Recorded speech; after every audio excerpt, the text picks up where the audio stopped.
Good day, students. This lesson is on the derivative function. Predict the instantaneous rates of change indicated in the table. Include additional points of data, and then plot and connect the data on the same set of axes. So over here we have an a value, which is an x-coordinate of 1. Now I don't know what the rule of this function is, so I can't compute the y-coordinate, but we can see visually what it would be approximately from the image. So this orange point would be 1 comma f of 1. The output appears to be something around negative 0.6 or so. But we're supposed to predict the instantaneous rate of change at this location, which means imagine a tangent line and then predict what its slope would be. This appears to be rather steep. If I do a run of 1, this corresponding rise to get back to this line could be as high as 10 or so. So I'll put a value around 10. This is just a guess. Now when a is 2, the point in question appears to be right here at 2, 3. This appears to be a flat spot of the graph, meaning its tangent line would be horizontal. If the graph is in fact flat there, then the tangent line would have a slope of 0. So f prime of 2 would be 0. Now let's shift to x-coordinate 3, would be this location right here. Drawing a tangent line would be something like this, which appears to have a slope of around negative 1. When x is 4, we have this point here. This also appears to be a flat location of the graph. So I'm guessing the tangent line there would be horizontal, thus have a slope of 0. When x is 5, we're looking at this point. The slope is negative. If I go right 1, I appear to go down 1, 2, and maybe another half. So I'm guessing a slope of around negative 2.5. Let's pick a few more x-coordinates. Let's pick an x-coordinate that's close to 2, maybe something around 1.8, which has a point on the curve right around there, approximating the slope of that tangent line. With a positive slope that looks a little bit more than 1, I'm going to guess around 1.5. Let's pick 3.5, put the point on the curve around there, give me that gray tangent line, which roughly has a slope of negative 0.5, certainly between negative 1 and 0. Let's go with 4.5, find a point on the curve, right around there, draw a tangent line, but this gray tangent line I just drew doesn't appear to be as steep as this green one I drew earlier, and the green one I said had a slope of approximately negative 1, so I'm going to guess that this gray one has a slope of around negative 0.8. Now many of these tangent lines I've drawn here don't need to be here permanently. They are temporary tools for me to give approximate answers for the slope of the tangent lines. So I'll erase them now. And what I'm going to do now is graph a new function whose inputs are these same x-coordinates, but whose outputs are the slopes of the tangent line to the graph of f. So this first point would be 1 and then something around 10. Notice my scale does not allow me to plot that. So I'll move on to this next point, 2, 0. And I'll plot these points using brown points. 2, 0 is right here. Next I'll plot 3 and around negative 1 would be that point. I'll plot 4, 0. Now 5, negative 2.5, down here somewhere. Now 1.8, about 1.5. It's a point approximately there. 3.5, negative 0.5, so in this area. And 4.5, approximately negative 0.8, so about there. If I were to continue this and get more data, you would start to see many more points. That will be something like this. Connect these points gives us a continuous function of outputs, producing a new graph of a function. This new function I just made in brown is called the derivative function of f of x, or simply you can say the derivative of f of x, and is notated f a single apostrophe of x, which is said f prime of x. The outputs of the derivative function are the instantaneous rates of change of the original function. For example, when we plug 3 into the derivative function, we get this point 3 comma, and this is approximately negative 1. I'll just put negative 1 there. And this output of the derivative function, negative 1, tells me that the slope of the tangent line at this point, when x is 3, of the original function, that the slope of that tangent line is about negative 1. So y-coordinates of the brown function, or of the derivative function, reveal corresponding slopes of the tangent line on the original function f of x. A few things to notice. For this whole first portion of f of x, the tangent line slopes are all positive. As you go along the curve, imagine the tangent lines and their slopes. They're going to be large and positive, but as you continue to go up, the slopes are decreasing and decreasing, and then they really start to flatten out until we get to a slope of 0 occurring when x is 1. And so along the derivative graph, we expect outputs that be large and positive, but are getting smaller and smaller and smaller until we get to an output of 0. In fact, wherever the original function is flat, we expect the derivative function to have an output of 0. The graph was flat here and here, giving us outputs of 0 on the derivative function here and here. For this middle portion of the original graph, all the tangent lines have negative slopes. Notice that corresponds to a graph of a derivative that's below the x-axis, because we need negative outputs there to correspond to these negative slopes. Furthermore, this point right here appears to be the steepest point of descent for this middle portion of the function. That should correspond to a low point in the graph of the derivative, or called a local minimum. Notice for the rest of the graph, the tangent lines would all have negative slopes, getting more and more negative. As we imagine a point moving along this curve, we expect the tangent lines to have more and more negative slopes. So I expect the derivative to have a 0 output here, but then more and more negative outputs. Note that the process of determining the derivative function is called differentiation, and then with respect to x. This is referring to the fact that x is the independent variable here, which is clearly the case because we had f of x, so this is in fact an x-axis. If you use a different letter for the x-axis, which represents the independent variable, then you would say differentiation with respect to that letter instead. Now, a big emphasis of this lesson will be, how do I find the rule of this derivative function so that when I graph it, I get this brown graph? To do that, consider that we have some function whose graph is shown here. Go to the right h units to a new x-coordinate x plus h. Find the slope of this secant line. Now, the coordinates of this second point are x plus h, comma, f of x plus h. And the coordinates of the point on the left, the first point, are x, comma, f of x. Now, the slope of this secant line is the difference in the y's divided by the difference in the x's. So here's the difference of y's, and then h is going to be the difference in the x's. So this fraction right here represents the slope of the secant line. Then we need this h in our drawing to approach 0, hence I do this limit. So this overall expression will approach the tangent line slope at arbitrary choice of x. So this will wind up being a function of x, giving us this derivative function. Let's put this all to practice on the next page. Consider the function below, f of x equals x squared minus 3. The graph is shown. This is just x squared shifted down 3 units. Complete columns 2 and 3 of the table, then predict the graph of f prime of x. Then we're going to find the derivative, graph it, and fill in the last column of the table.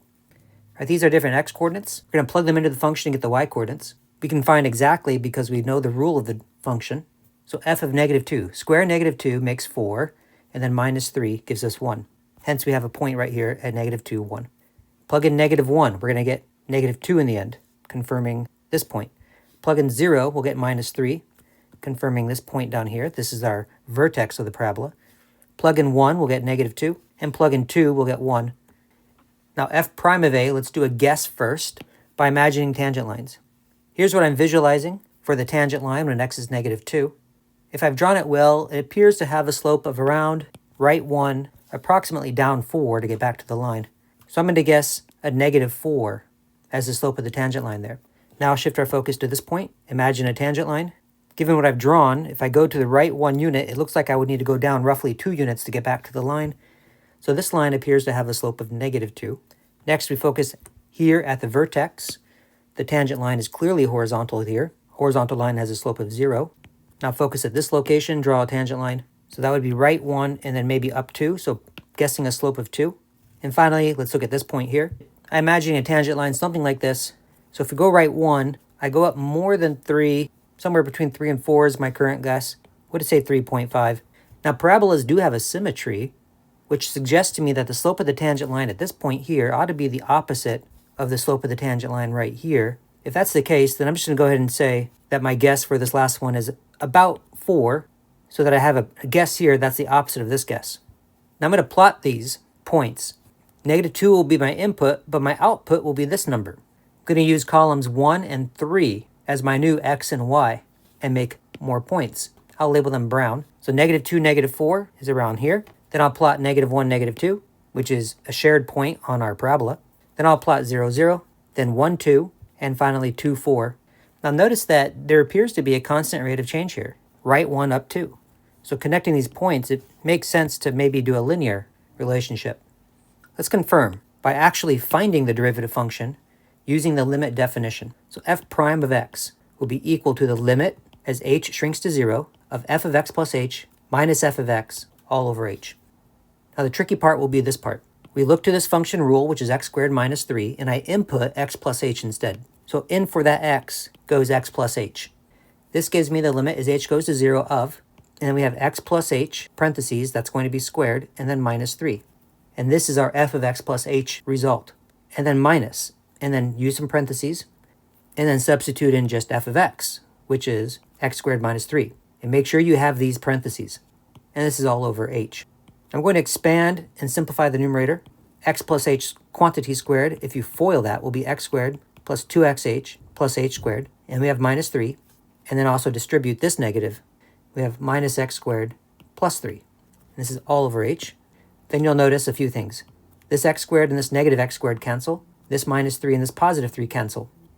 That leaves us 2xh plus h squared all over h. Factor in h out of the numerator and cancel with the denominator. It gives me 2x plus h. And as h approaches 0, we're now safe to plug in 0 for this remaining h here. And that leaves us with a 2x as a result. If you're seeing the graph of y equals 2x, what does that look like? Well, that's a line whose slope is 2 and whose y-intercept is 0. Notice that's exactly what we predicted the graph of the derivative would be. So f prime of x is simply 2x. And now we can fill in the fourth column of this table. If I want to know what f prime of negative 2 is, then just change this x in the rule to negative 2 and calculate, and you get negative 4. So it turns out our guess was exact. Plug negative 1 into 2x, and we get negative 2. Plug 0 into 2x, we get 0. Plug 1 into 2x, we get 2. And plug 2 into 2x, we get 4. So I happen to draw my tangent line so well that my 5 guesses turned out to be accurate. These are the exact slopes of the tangent lines. If I wanted to augment this table and just put a 1/2 here for x, in our graph we'd have a point right there. And the question is, what's the slope of this tangent line? We simply calculate f prime of 1/2. 2 times 1/2 is just 1. So I would know that the slope of the tangent line is 1. Thus, this derivative function right here is very useful in instantly getting slopes of tangent lines to the original graph of f. Now there are many different notations for differentiation, shown below. A function can be presented as simply y, or f of x, or some other letter like g of x, and then you're given a rule, in this case x squared minus 3. So one notation for the derivative is this f prime of x, which we just found was 2x. Another notation is simply y prime, which again is just 2x. This notation is said dy dx. It stands for the instant change in y per change in x. It has that structure of delta y over delta x, suggesting a rate of change or a slope. And it's called Leibniz notation, named after a mathematician named Leibniz. This notation also represents the derivative function, so we would say that dy dx in this case is also just 2x. You can put a d dx in front of the function. This d dx is called the differential operator. It means find the derivative of the function that's next to it. So in this case, since we said that f of x was x squared minus 3, the derivative of that function is 2x.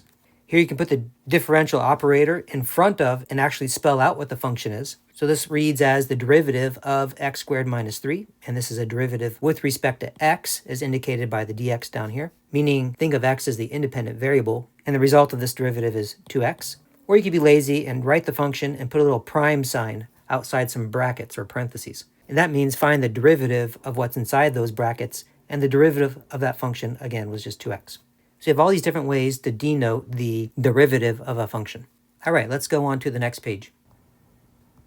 Consider the function and graph below. Predict the graph of its derivative, and then find its derivative and compare with your prediction. So y is equal to x cubed minus 4x. The first places I want to focus on are the flat spots of the graph. In this case, we have a relative max here and a relative min here. The slopes of the tangent lines would be 0. So I expect the derivative function to have outputs of 0 corresponding to these x-coordinates, which are here and here. Next, I'm going to focus on this portion of the graph. Try to eyeball the steepest point of descent. In this case, that appears to be around the origin. If you imagine the tangent line there, the slope appears to be somewhere between negative 3 and negative 4. So I'll just guess negative 3.5 roughly. So the output of my derivative function should be approximately that, 0, negative 3.5. And this I expect to be the lowest output of my derivative, because this point right here was the most negative the slope ever gets. For the rest of the graph, the slopes are positive. In fact, right here, the slope is 0, but then as I go this way, the slope gets more and more negative until this point where the slope is the most negative, and then slopes get less and less negative as they get closer and closer to 0 again right here. So I expect my derivative to have outputs that get more and more negative until I get to the most negative output. Then I expect the slopes to get less and less negative until we get to a slope of 0. And down here we have a slope of 0, and as we go this way, the slopes get more and more positive, steeper and steeper. So I expect the outputs of the derivative to get more and more positive.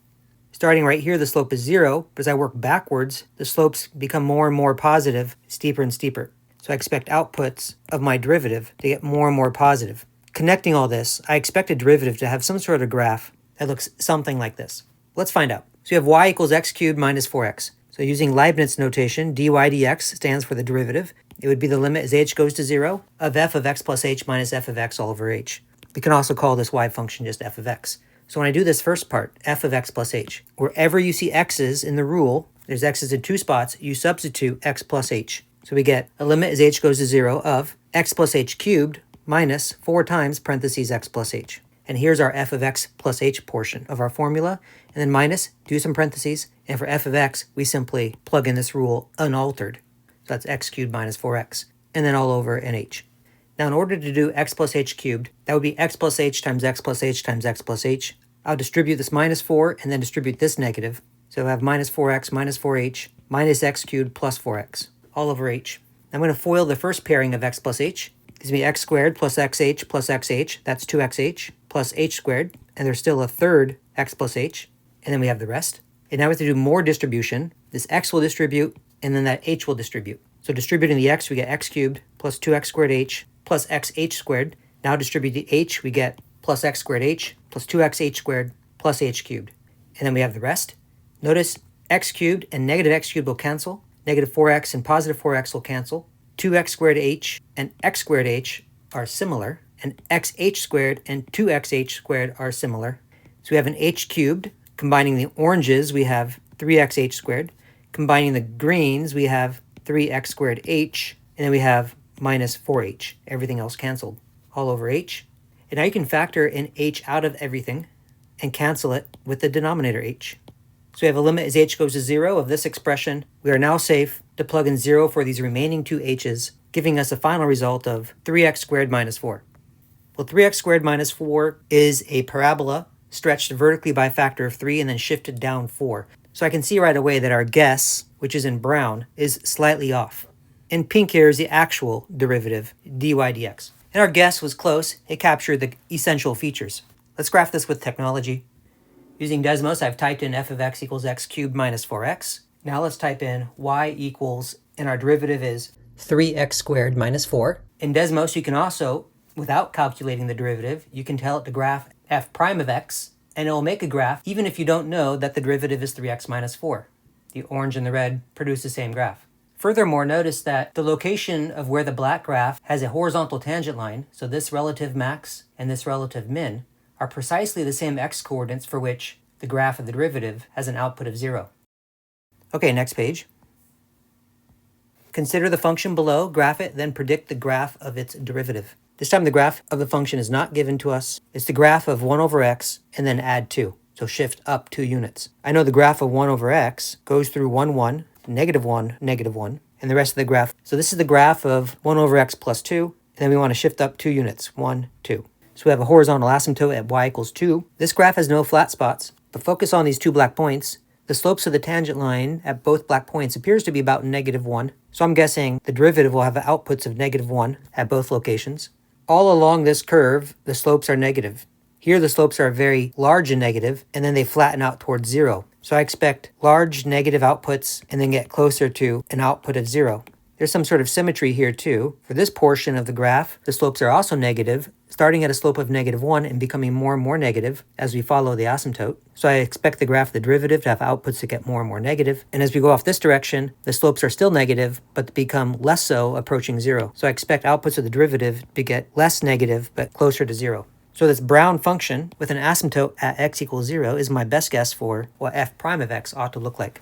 Let's confirm. Here we have capital F as our function. Prime of x is equal to a limit as h goes to 0 of capital F of x plus h minus capital F of x all over h. We substitute x plus h in for the x, so we have 1 over x plus h and then plus 2. So this portion of the formula gives us this result. And now minus parentheses, and then we just insert f of x exactly as you see it over here in these parentheses. And then all over h, and then of course we have a limit as h goes to 0.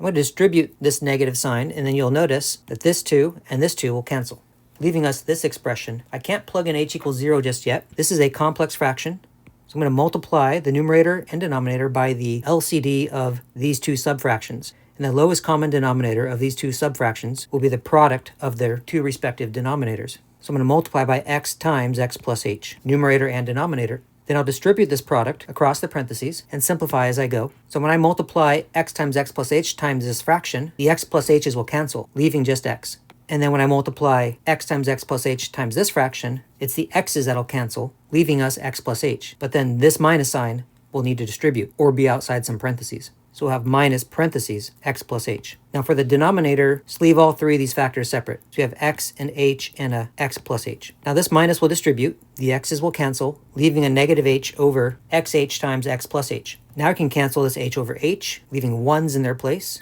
So we have negative 1 over x times x plus h. And we're finally in a position where I can substitute now 0 in for all the remaining h's. So this gives me a derivative function of negative 1 over x times x plus 0. That's just x times x or x squared. Let's just go straight to technology with this one. Here's the graph of the function, and its derivative is y equals negative 1 over x squared. And notice the blue graph it makes is similar to our predicted graph in brown. Okay, let's go on to the next page.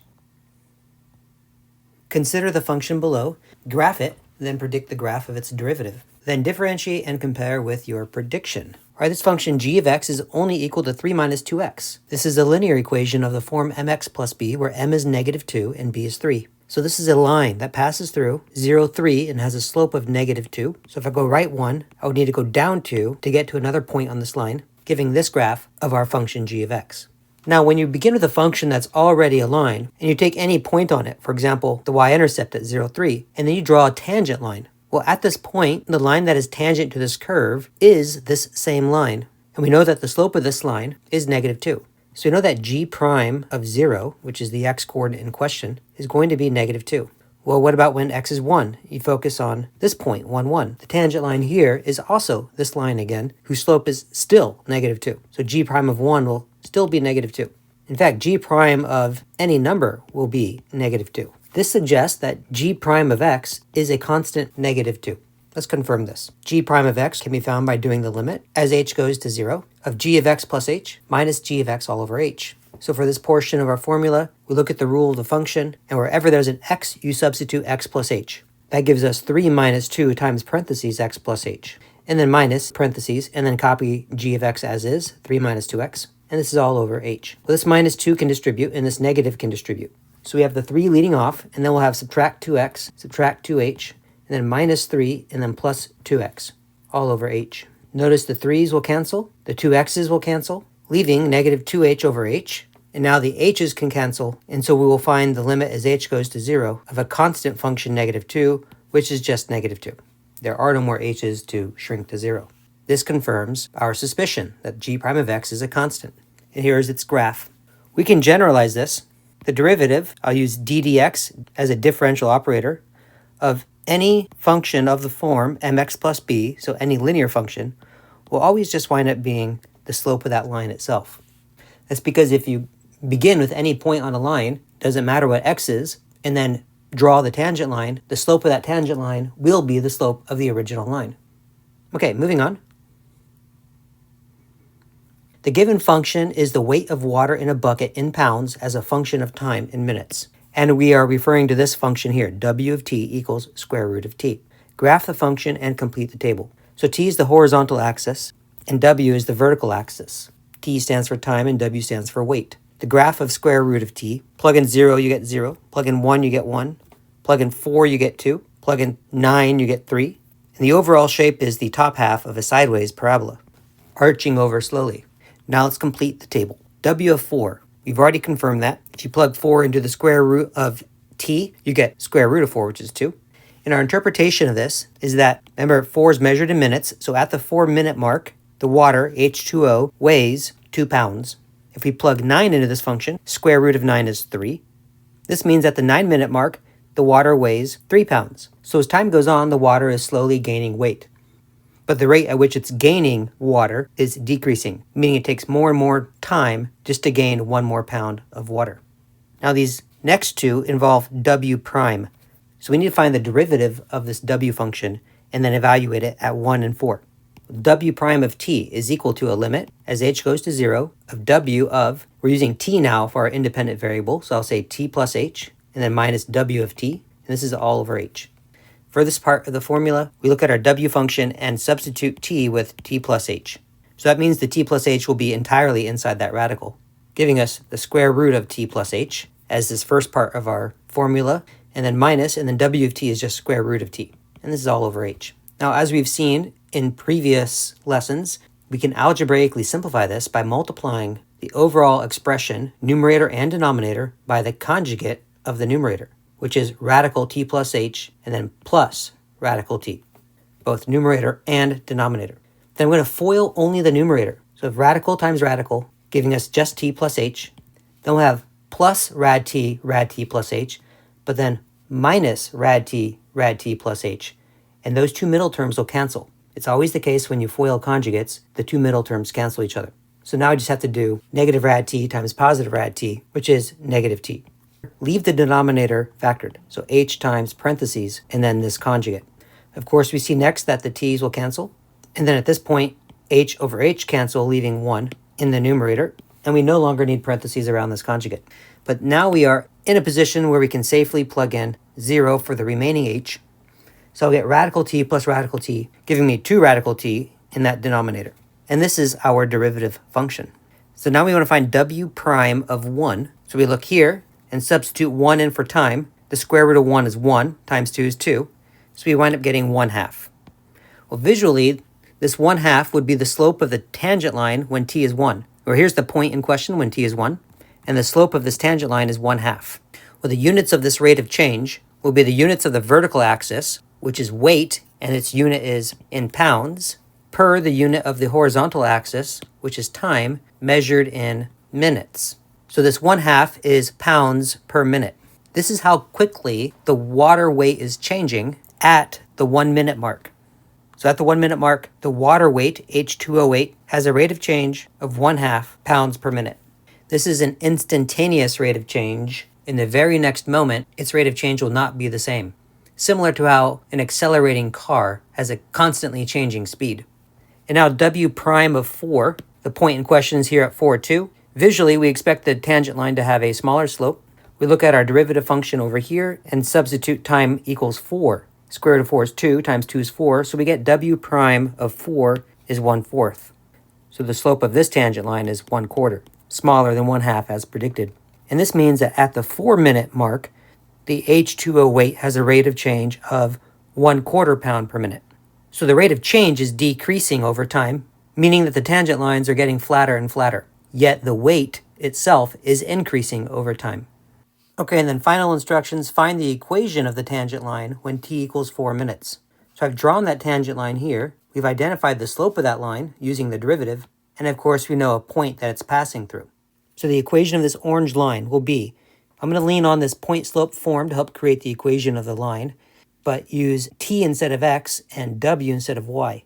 So we have w minus w1 equals m times t minus t1. w1 is the w coordinate of this point. t1 will be the t coordinate of this point. So we have w minus 2 is equal to, the slope is 1/4, and then times t minus, and then the t coordinate is 4. Distribute the 1/4, we get 1/4 t minus 1, and then add 2 to the other side, and we get 1/4 t plus 1.